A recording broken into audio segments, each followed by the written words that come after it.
raw code is money siya using system, and this line imports the system namespace which provides access to fundamental class then and functionalities like console input or output. Next line is class speeding ticket calculator. This line declares a class name speeding ticket calculator.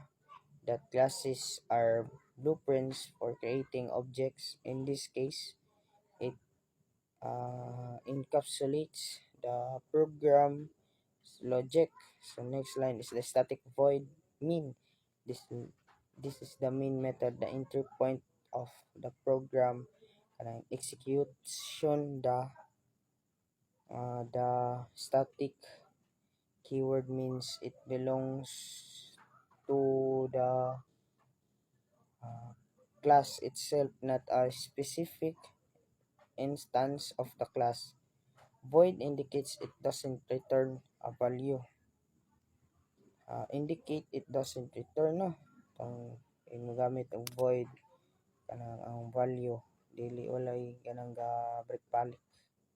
Next, the string calculate again, then declares a string variable name calculate again. This variable will store the user's response to whether they want to perform another calculation.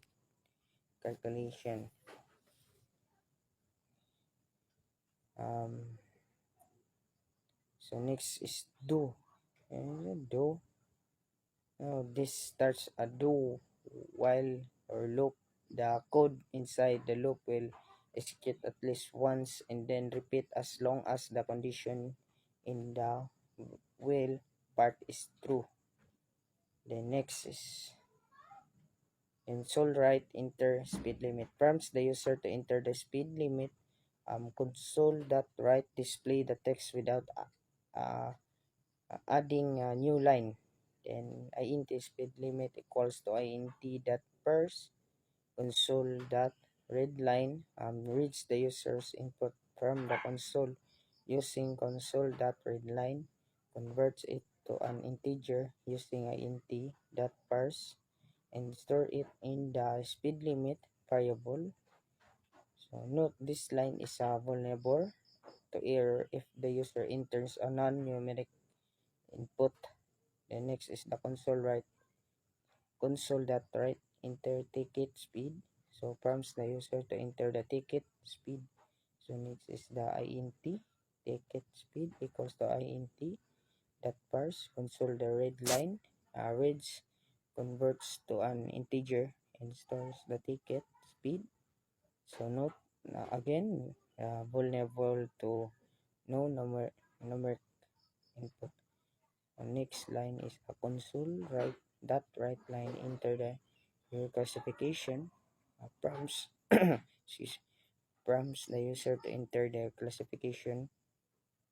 Console.write line display text and adds a new line.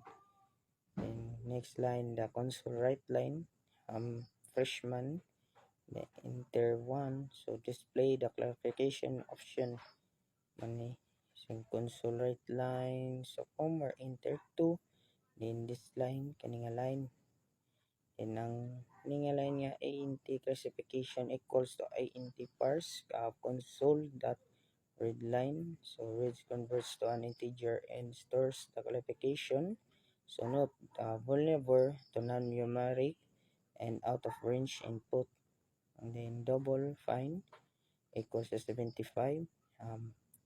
Base fine initialize a variable fine to store the fine amount starting with a base fine of 75. Calculate how much the driver exceeded the speed limit. Next line is the int speed exists equals the ticket speed minus this speed limit, so calculates the difference between the ticket speed and the speed limit, storing it in speed excess if the driver is speeding. So next line is f speed exists less than greater than 0 checks if the speed exists is greater than 0.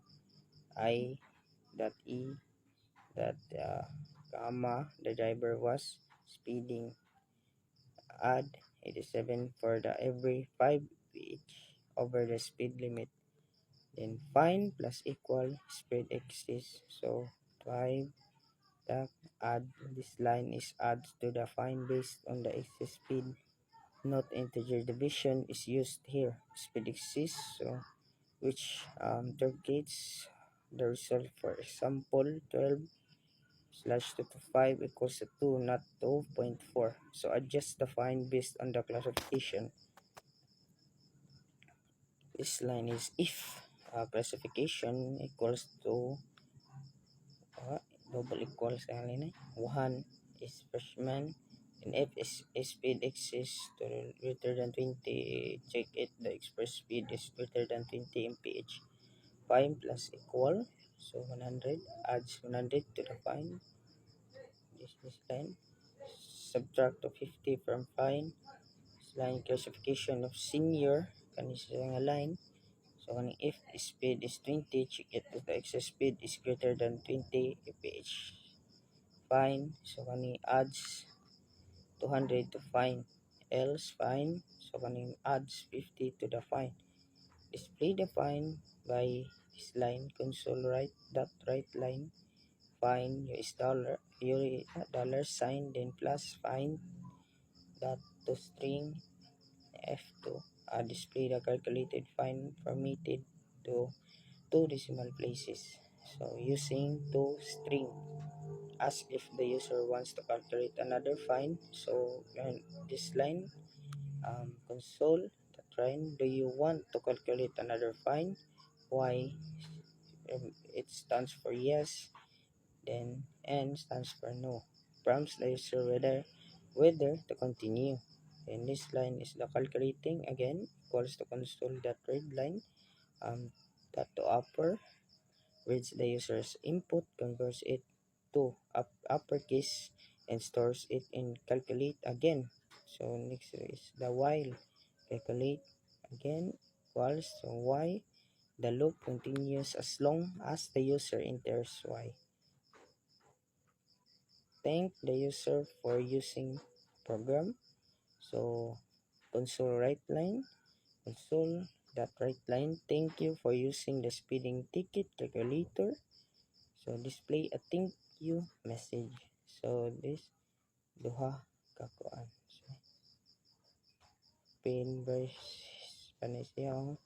Then next is the result. Man sa result type of, so type ang i-type nimo kay sa enter speed limit is 35, enter ticket speed is 55. Sunod kay sa kabalik ko ni dang enter mo na enter speed limit 35 no, then enter ticket speed 55, enter your classification, mamili kas katong upat, so katong freshman, sophomore, basta junior, senior. So senior is 4, so ang fine niya is 475. Mga